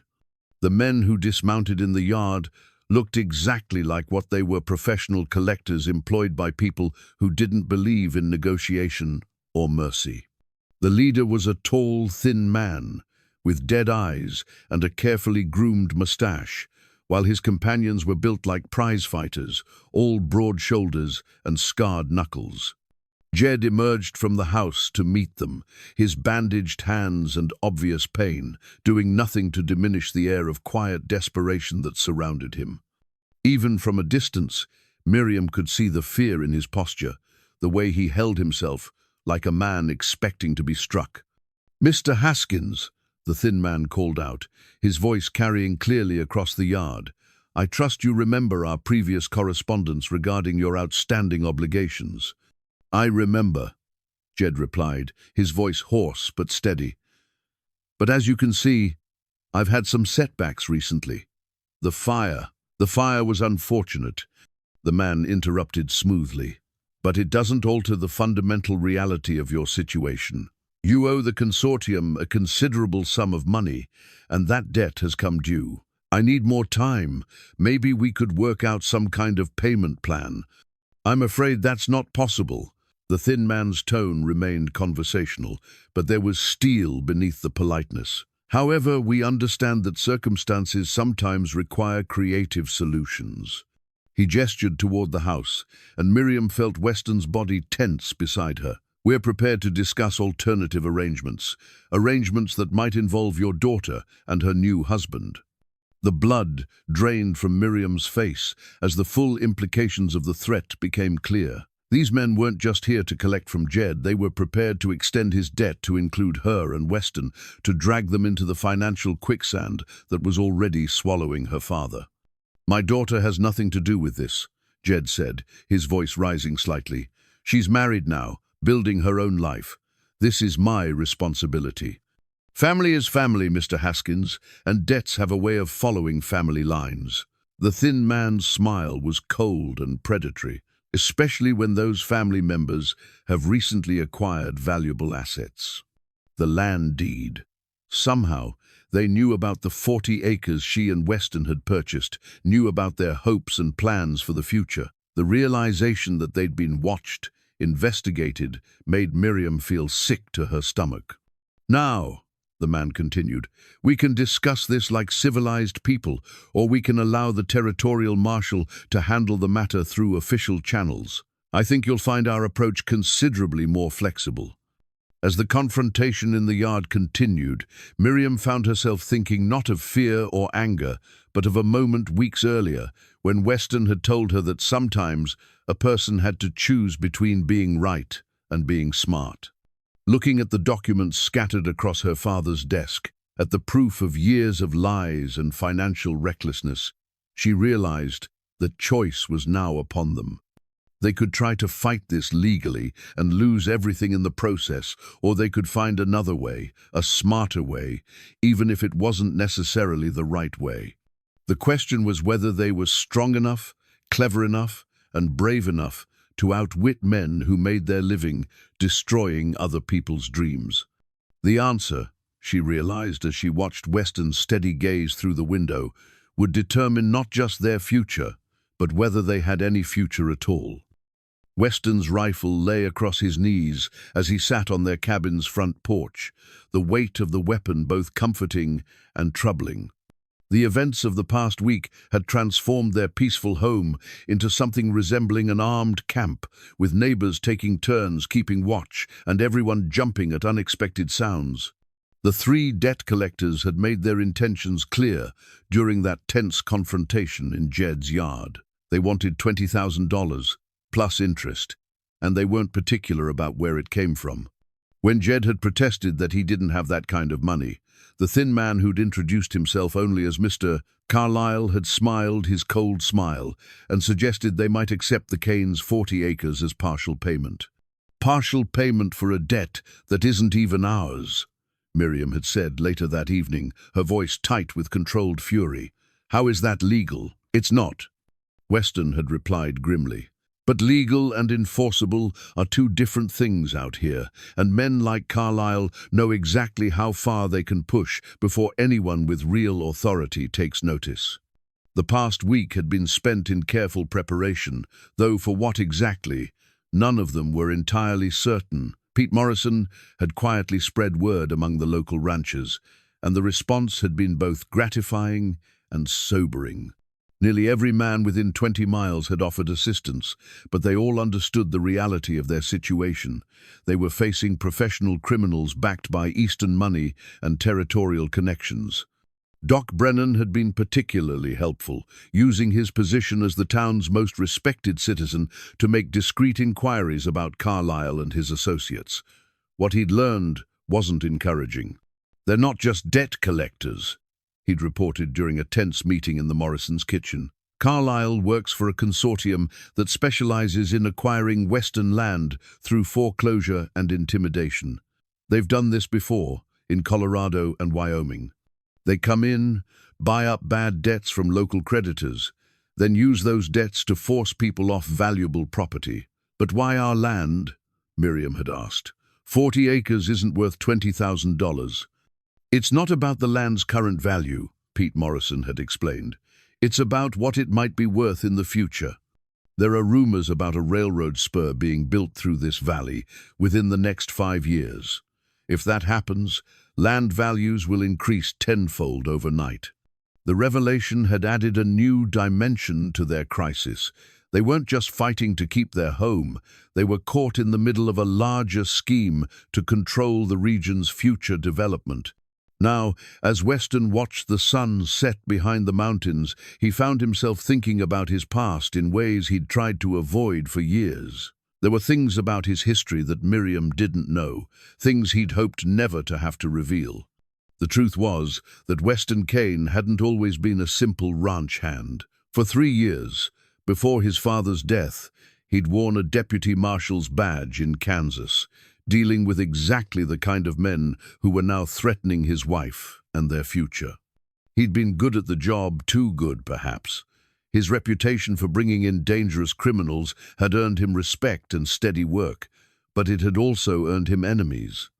When his father had fallen ill, Weston had hung up his badge and returned home, grateful for the excuse to leave that life behind. But the skills he'd learned, the contacts he'd made, the understanding of how men like Carlyle operated, all of that remained.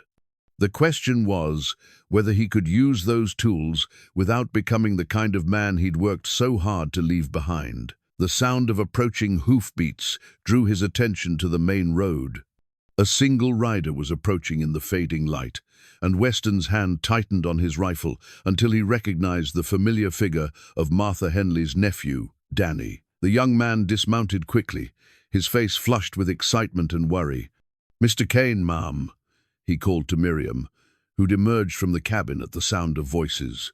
"Aunt Martha sent me to tell you there's been developments." "What kind of developments?" Weston asked, standing and setting his rifle aside. "Carlyle and his men were in town today, asking questions about you and Mrs. Kane. They were particularly interested in finding out about any family Mrs. Kane might have back east, any connections that might be worth pursuing." Miriam's face went pale. "Family back east? But I don't have any family." She stopped, her eyes widening with understanding. "Mama's sister, Aunt Catherine in St. Louis." Weston felt his blood run cold. Elena's sister had married well into a family with substantial business interests. If Carlyle was investigating extended family connections, he was planning to cast his net much wider than anyone had anticipated. "There's more," Danny continued. Doc Brennan got a telegram from the Territorial Marshal's office. Seems someone filed official papers claiming Mrs. Kane is a material witness in a case involving fraud and embezzlement. They're requesting her presence for questioning in Denver. That's impossible, Miriam protested. I haven't done anything wrong.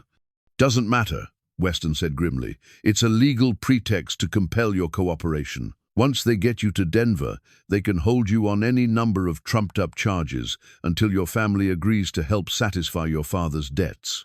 The full scope of Carlisle's plan was becoming clear, and it was more sophisticated than any of them had imagined. The man wasn't just a debt collector, he was a predator who specialized in identifying and exploiting every possible vulnerability in his victims' lives. We need to act now, Weston said, his voice carrying the authority of his old profession, before they can implement whatever they're planning. Act how? Miriam asked. We can't fight the territorial government. We're not going to fight them, Weston replied, his mind already working through possibilities. We're going to give them what they want, just not in the way they expect. He turned to Danny, his expression serious. I need you to ride to town and find Doc Brennan. Tell him to meet us at your father's place in 2 hours. And Danny, tell him to bring that old medical bag of his, the one with the false bottom.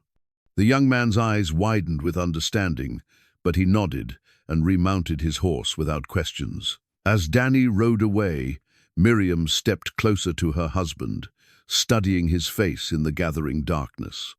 There's something you haven't told me, she said quietly, something about your past.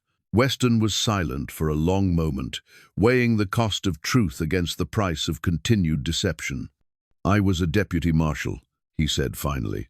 Before I came here, before we met, I specialized in cases involving financial crimes and territorial jurisdiction disputes. You were a lawman. Her voice carried no accusation, only understanding. That's how you know so much about men like Carlisle. That's how I know we can beat them, he corrected. But it's going to require us to take some risks, and I need to know you trust me completely. Miriam reached up and touched his face gently, her fingers tracing the familiar contours of his jaw. I've trusted you with my life since the day we met, she said simply. I'm not going to stop now. As they stood together in the darkness, preparing for whatever confrontation lay ahead, Weston realized that the choice he'd dreaded for so long was finally upon him.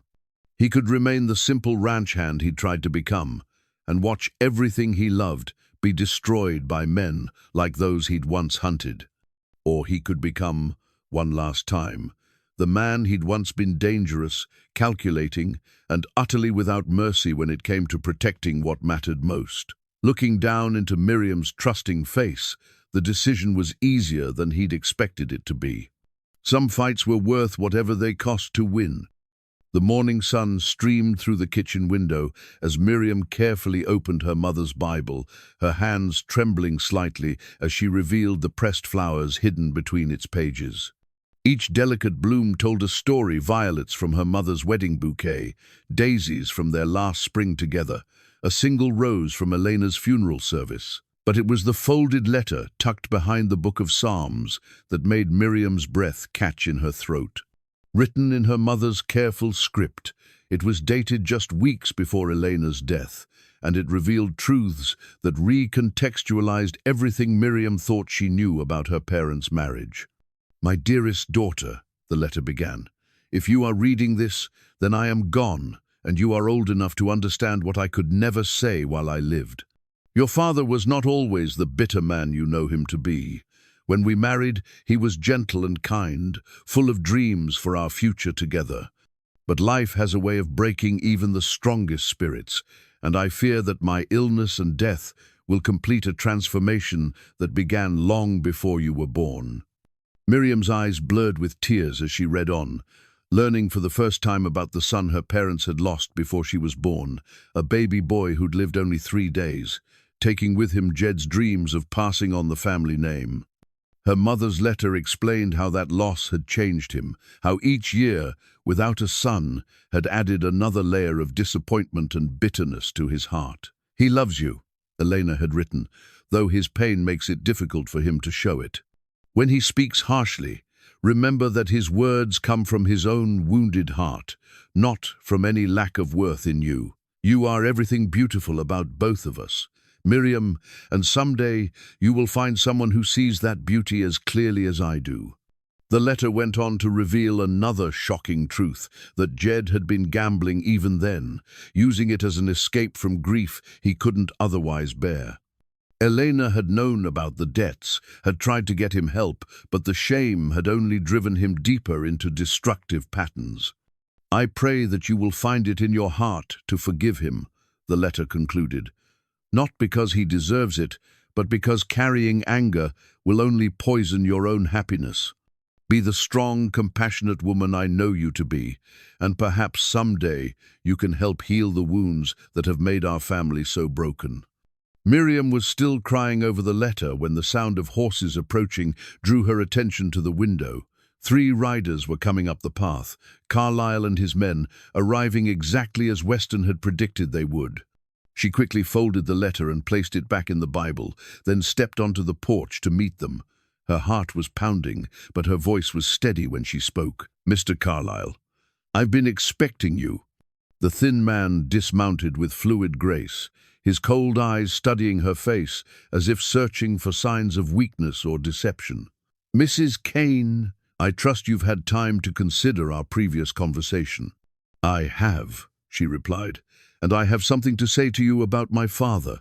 Carlyle's eyebrows rose slightly, and he gestured for his companions to remain mounted while he stepped closer to the porch. "I'm listening." Miriam took a deep breath, drawing on reserves of strength she hadn't known she possessed. The words that came out of her mouth were ones she'd never thought she'd hear herself say. "You're right about him," she said clearly. "My father is a weak man who's made terrible choices. He's a gambler and a liar who's destroyed everything good in his life through his own selfishness." The admission seemed to surprise Carlyle, who'd obviously been prepared for denials and excuses. "For years," Miriam continued, "I made excuses for him because I thought that's what family was supposed to do. I told myself his cruelty came from grief, that his failures were just bad luck. But you know what I've learned?" "What's that, Mrs. Kane?" "I've learned that some people choose to be victims of their circumstances and others choose to rise above them. My father chose to be a victim. He chose gambling over responsibility, bitterness over healing, destruction over building something better." Carlyle was watching her with the focused attention of a predator who'd unexpectedly encountered prey that might fight back. "And what does that mean for our current situation?" he asked. "It means I'm done protecting him from the consequences of his choices," Miriam said firmly. "It means I'm done letting his weakness define my worth or limit my future." She stepped down from the porch, moving closer to Carlyle with a confidence that seemed to unnerve him slightly. "You want to hold me responsible for his debts? You want to threaten my husband and our home because of what Jed Haskins owes? Well, here's what I have to say about that." She paused, letting the moment stretch until she was certain she had his complete attention. "I am not my father's daughter in the ways that matter. I don't owe his debts. I don't inherit his shame. And I sure as hell don't have to sacrifice my happiness to clean up his messes." The declaration rang out across the yard with the force of absolute conviction. For 24 years, Miriam had carried the weight of her father's disappointment, had allowed his assessment of her worth to shape how she saw herself. But standing here in the morning sunlight, with her mother's words fresh in her heart and her husband's love giving her strength, she finally understood the difference between loyalty and self-destruction. "That's a touching speech, Mrs. Kane," Carlyle said after a moment, his voice carrying a note of genuine respect. "But it doesn't change the legal realities of your situation." "Doesn't it?" Miriam smiled, and there was something in her expression that made Carlyle take an involuntary step backward. "Because I've been doing some research of my own, Mr. Carlyle. Did you know that territorial law requires debt collectors to register with the marshal's office before conducting business? Did you know that threatening uninvolved family members is considered extortion under federal statutes?" Carlyle's face went very still, and Miriam could see him rapidly recalculating his approach. More importantly, she continued, did you know that my husband isn't just a ranch hand? Weston Kane is a former deputy marshal with extensive experience in financial crimes. He knows exactly what you're doing, exactly how you operate, and exactly what laws you're breaking in the process. The two men behind Carlyle shifted nervously in their saddles, suddenly looking less like confident enforcers and more like hired thugs who'd gotten in over their heads. You're bluffing, Carlyle said, but there was uncertainty in his voice for the first time since Miriam had met him. Am I? She reached into her apron pocket and withdrew a folded document. This is a formal complaint filed with the Territorial Marshal's Office, detailing your activities and requesting a full investigation into your consortium's business practices. It's signed by 6 local ranchers, Doc Brennan and the mayor of Cedar Ridge. She handed him the paper, watching as his face grew paler with each line he read. You see, Mr. Carlyle, you made a mistake when you decided to threaten innocent people in a community that actually looks out for its own. These folks may not have much, but they know the difference between legitimate business and organized intimidation. Carlyle looked up from the document, his cold mask slipping to reveal something that might have been genuine alarm. This won't hold up in court, he said, but his voice lacked its earlier confidence. Maybe not, Miriam agreed, but it'll be enough to get federal attention, and I don't think your employers want that kind of scrutiny, do you? The standoff stretched for several long moments, with Carlyle clearly weighing his options. Finally, he folded the document and tucked it into his coat pocket. This isn't over, Mrs. Kane. Yes, it is, she said quietly, because I'm not afraid of you anymore. And fear was the only weapon you ever really had. As Carlyle and his men rode away, Miriam remained standing in her yard, feeling as though she'd shed an enormous weight that she'd been carrying for years. The broken little girl who'd believed her father's cruel words was gone forever, replaced by a woman who knew her own worth and wouldn't let anyone diminish it. When Weston emerged from the barn where he'd been waiting with his rifle, ready to intervene, if necessary, he found his wife transformed, standing tall and proud, her face radiant with a confidence he'd never seen before. How do you feel? He asked, pulling her into his arms. Free, she said simply. For the first time in my life, I feel completely free. The community collection jar sat in the center of Martha Henley's kitchen table, its glass sides revealing the accumulation of coins, bills, and small valuables that represented something far more precious than money. It represented acceptance, belonging, and the power of people choosing to stand together. Word of Miriam's confrontation with Carlyle had spread through Cedar Ridge like wildfire, and the response had been immediate and overwhelming. Within hours of the debt collector's departure, neighbors had begun arriving at the Henley house, each carrying what they could spare to help resolve the crisis that threatened one of their own. $27.38, Martha announced, carefully counting the contents for the third time, plus Mrs. Patterson's silver locket, which she says is worth at least $10, and young Tommy Morrison's prize bull calf, which his father values at 15. Doc Brennan looked up from his ledger, where he'd been tracking contributions with the same meticulous care he applied to medical records. That brings our total to just over $80 in cash and goods. Still well short of what we need, but it's a remarkable showing for a community this size. Miriam felt tears prick her eyes as she surveyed the collection. These were not wealthy people. Most of them struggled to make ends meet on their own small farms and ranches. Yet they'd given freely, without question or expectation of repayment, simply because she was one of them now. I can't accept this, she said softly. It's too much. These folks need every penny they have. Nonsense, Martha replied briskly. This community takes care of its own, and you're one of us now. Has been since the day you married that good man of yours. Weston squeezed her hand gently. It's not charity, Miriam. It's what neighbors do for each other. Someday, when someone else needs help, we'll be the ones contributing to their jar. The kitchen door opened to admit Pete Morrison, his weathered face bearing an expression of grim satisfaction. Behind him came Sheriff Walsh, a man whose jurisdiction technically ended at the county line, but whose moral authority extended much further. "Well?" Doc Brennan asked expectantly. "It's done," Pete announced. Walsh here had a very productive conversation with Mr. Carlyle and his associates. Seems they've decided to pursue other business opportunities elsewhere. Sheriff Walsh settled his considerable bulk into one of Martha's sturdy chairs. Accepting the cup of coffee she pressed into his hands with grateful nods. "Wasn't too difficult, once I explained the legal realities of their situation," he said with understatement that fooled no one present. "Seems they weren't properly registered with the territorial authorities, and their collection methods violated several federal statutes regarding interstate commerce." "What about the consortium?" Weston asked. "Will they just send other collectors?" "I doubt it," Walsh replied.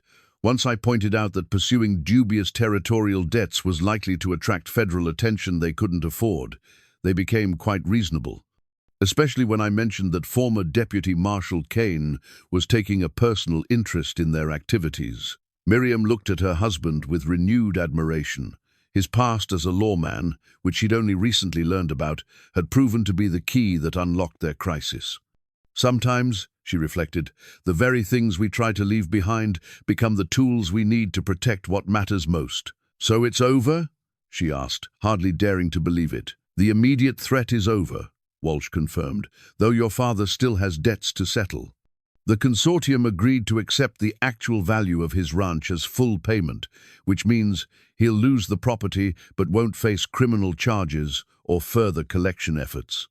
The news about Jed's fate brought mixed emotions. Miriam felt sympathy for the man who would lose the only home he'd ever known, but she also felt a profound sense of closure. His debts were his own, as were their consequences, and she was finally free to build her own life without the shadow of his failures hanging over her. "Where will he go?" she asked. "Doc Brennan's offered him a position as caretaker for the church property," Pete Morrison replied. "It's not much, a small room behind the sanctuary and meals in exchange for maintaining the building and grounds, but it's honest work and a roof over his head." Miriam nodded slowly. It was more than Jed deserved, given his treatment of her over the years, but it was also exactly the kind of grace her mother would have wanted her to show. The letter hidden in Elena's Bible had reminded her that redemption was always possible, even for those who seemed beyond saving. "There's one more thing," Sheriff Walsh said, reaching into his coat pocket to withdraw an official-looking document. "The territorial government has decided to auction off those parcels of land Jed was using illegally. As the adjacent property owners, you and Weston have the right of first refusal." Miriam's heart skipped as she realized what this meant. The land that had been the source of so much trouble could potentially become the foundation of their expanded future if they could find a way to purchase it. "How much?" Weston asked, though his tone suggested he was already calculating whether they could afford it. $50 for the 20 acres closest to your current property," Walsh replied. "It's below market value, but the territorial office wants to resolve this situation quickly and with minimal complications." Miriam looked at the collection jar, then at the faces of the people who'd gathered to support them. $50 was more than they currently had, but it wasn't impossible, especially with the community's help. "We'll take it," she said firmly, before Weston could voice the practical objections she could see forming in his mind. "We'll find a way to make it work." Martha Henley clapped her hands together with delight. "That's the spirit. This community knows how to pull together when it matters." As the group began discussing practical arrangements, work parties to help clear and fence the new land, shared equipment and labor, the kind of cooperative effort that made frontier communities possible, Miriam found herself thinking about the journey that had brought her to this moment. 6 months ago, she'd been a bitter, lonely woman who believed her father's assessment of her worth. She'd lived in fear of dying alone, unloved and unmourned, with nothing to show for her time on earth. Now, surrounded by friends who'd rallied to support her, married to a man who saw her true value, and looking forward to expanding the property that would someday be passed down to their children, she could hardly recognize the woman she'd been. The transformation hadn't been easy or comfortable. It had required her to confront painful truths about her father, about herself, and about the difference between accepting circumstances and allowing them to define her. But it had also taught her something invaluable about the nature of family. Real family, she now understood, wasn't about blood or obligation or shared history of pain. Real family was about people choosing to stand with you when times were hard, about neighbors becoming relatives through acts of kindness and support. Looking around Martha Henley's kitchen at the faces of people who'd become her chosen family, Miriam finally understood what her mother had been trying to tell her in that hidden letter. Love wasn't something you earned through perfection or performance. It was something you found when you stopped believing you didn't deserve it. The collection jar might contain only $80 and some miscellaneous valuables, but to Miriam, it represented something far more precious. It was proof that she belonged somewhere, that her life mattered to people who'd chosen to care about her well-being. For a woman who'd spent most of her life believing she was worthless, that knowledge was more valuable than all the money in the world. The new family portrait sat in its place of honor on the mantelpiece, catching the warm light of the fire as Miriam nursed their 6-month-old daughter. Baby Elena, named for the grandmother she would never meet, had her father's grey eyes and her mother's stubborn chin, along with an appetite that suggested she would never want for anything in this world. 2 years had passed since the crisis with Carlyle and the debt collectors, and the changes in their lives had been profound. The additional 20 acres had been successfully purchased and developed, with the help of neighbors who'd insisted that barn raisings and fence building were community affairs rather than individual burdens. Their expanded ranch now supported a small herd of cattle, a productive vegetable garden that supplied half the town with fresh produce, and Miriam's growing reputation as an herbal healer. Word of her gentle touch and effective remedies had spread beyond Cedar Ridge, bringing patients from as far as 50 miles away to seek her care. The cabin had been expanded as well, with 2 additional rooms and a proper medical office where Miriam could treat patients in comfort and privacy. Doc Brennan had officially retired the previous year, leaving his practice in the capable hands of his most gifted student. Mrs. Kane's touch, people called it now, and Miriam had learned to accept both the responsibility and the respect that came with her reputation. The scared, uncertain woman who'd once believed herself worthless had evolved into a pillar of her community, someone others turned to in times of trouble or need. Weston had prospered as well, his skills as both a rancher and a former lawman making him invaluable to Pete Morrison's expanding operation. Just last month, Pete had offered to make him a full partner in the business, recognizing that Weston's leadership and integrity were worth more than any monetary investment. But perhaps the most surprising change had been in Jed Haskins himself. The man who sat across from them now, holding his granddaughter with the careful reverence of someone who understood the preciousness of second chances, bore little resemblance to the bitter, cruel father Miriam remembered from her childhood. His work as church caretaker had given him purpose and structure, while Doc Brennan's insistence that he attend weekly temperance meetings had helped him confront the gambling addiction that had nearly destroyed his life. "She's got Elena's smile," Jed said softly, his weathered face gentle as he studied the baby's features. "Same way of looking at the world, like she expects it to be good to her." The comment would have been impossible to imagine 2 years ago, when Jed's capacity for tenderness seemed to have died with his wife. But losing everything, his ranch, his independence, his illusions about himself, had paradoxically freed him to rediscover the man he'd been before. Grief and addiction had twisted him into something unrecognizable. The transformation hadn't been immediate or easy. There had been false starts and setbacks, moments when old patterns of bitterness and blame had reasserted themselves. But with Doc Brennan's patient guidance and Miriam's cautious willingness to allow him limited access to her life, Jed had slowly begun the work of redemption. He would never be the father Miriam had needed during her childhood. The damage was too deep and too long-standing to completely heal. But he was trying to be the grandfather Elena deserved, and that effort was enough to build a tentative peace between them. "I need to apologize to you," Jed said suddenly, his eyes still fixed on the baby in his arms. "I know I've said it before, but I need to say it again. The way I treated you, the things I said, there's no excuse for that kind of cruelty." Miriam shifted Elena to her shoulder, patting the baby's back as she considered her response.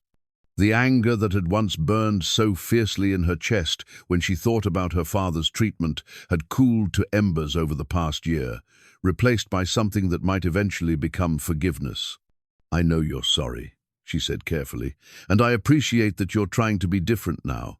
But I need you to understand something." She looked directly at him, her voice steady but firm.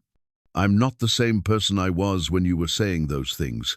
I don't carry your opinion of me anymore, good or bad. I know who I am now, and I know what I'm worth, and nothing you said in the past can change that."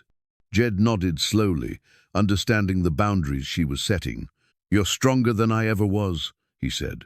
"Stronger than your mother, even, though Lord knows she was the best woman I ever knew." "I learned to be strong because I had to," Miriam replied. "But I also learned that real strength comes from choosing love over bitterness, even when love is harder." She gestured toward the portrait on the mantel, which showed her and Weston and baby Elena surrounded by their chosen family, Pete and Sarah Morrison, Martha Henley, Doc Brennan, and a dozen other faces that represented the community they'd built together. "That's what I want Elena to learn," she continued. "That family isn't just about blood, and love isn't something you have to earn through being perfect. I want her to grow up knowing she's valuable exactly as she is, surrounded by people who celebrate her strengths and help her work through her weaknesses." Weston reached over and took her hand, his thumb tracing the simple gold band that had replaced her mother's ring as the symbol of her married status. Elena's ring now resided in a special box, waiting for the day their daughter would be old enough to understand its significance. "She'll know," he said simply.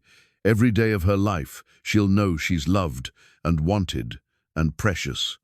The quiet certainty in his voice made Miriam's heart swell with gratitude.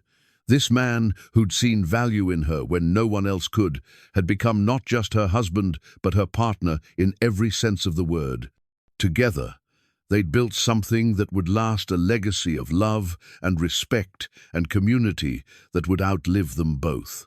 As the evening shadows lengthened and the fire settled into glowing coals, Miriam found herself thinking about the journey that had brought them to this moment.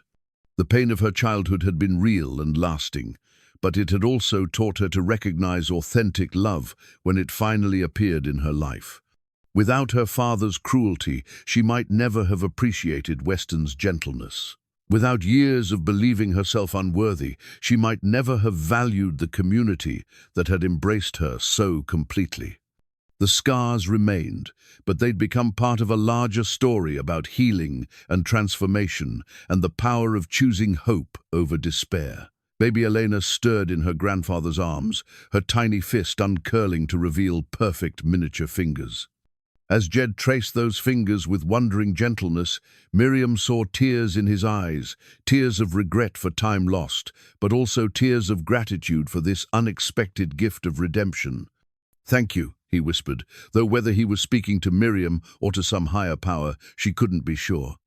Looking around their comfortable home, at her husband's loving face and her father's genuine remorse and her daughter's peaceful sleep, Miriam felt a deep sense of completion. The broken little girl, who'd once believed her father's cruel prediction that she would die alone without sons, had become a woman surrounded by family, blessed with a daughter who would grow up knowing her own worth and confident in a love that had already proven strong enough to overcome any obstacle. The future stretched before them, bright with possibility and anchored in the knowledge that they'd built something real and lasting together. And if there were still storms to weather, and there would be, because that was the nature of life. They would face them as they'd faced everything else, together, with courage, and with the unshakable certainty that love, properly tended, could overcome even the deepest wounds. Outside, the first stars were appearing in the darkening sky, and Miriam thought about her mother's words in that long-ago letter. "Be the strong, the compassionate woman I know you to be." Looking at her sleeping daughter, she knew that Elena's legacy of love would continue through another generation, carried forward by a child who would never doubt her own worth or the depth of her parents' devotion. Some wounds, Miriam reflected, could indeed heal completely when tended with enough patience and love. And some stories that began with cruelty could end with grace, if the people living them were brave enough to choose a different path than the one that had been laid out for them. In the gentle warmth of their home, surrounded by the people who mattered most, Miriam Kane finally understood that her father's cruel prediction had been wrong in every way that mattered. She hadn't died alone, she was surrounded by love, and while she might not have given him the sons he'd demanded, she'd given the world something far more precious. A daughter who would grow up knowing that a woman's worth wasn't measured by others' expectations, but by the size of her heart and the strength of her character. The wooden horse Weston had carved for her still sat on the kitchen windowsill, its polished surface catching the lamplight like a small beacon of hope. It had been the first gift of many, the first tangible proof that someone saw beauty in her that had nothing to do with conventional standards or social expectations. Now, as baby Elena slept peacefully in her grandfather's arms and her husband's hand rested warm and steady in her own, Miriam knew that the greatest gift hadn't been the carved horse or even the brass compass that still resided in her jewelry box. The greatest gift had been learning to see herself through the eyes of someone who loved her truly, completely, and without reservation. The fire settled with a soft whisper, casting dancing shadows on the walls of the home they'd built together.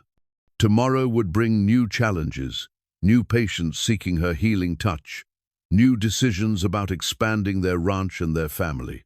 But tonight, in this perfect moment of peace and contentment, Miriam Haskins Kane understood something that had taken her 26 years to learn. Love, real love, didn't require her to be anything other than exactly who she was. And that knowledge, hard-won and deeply treasured, was a legacy she would pass on to her daughter, ensuring that Elena would never spend a single day of her life believing she had to earn her place in the world. The story that had begun with cruel words and broken dreams had become something beautiful after all.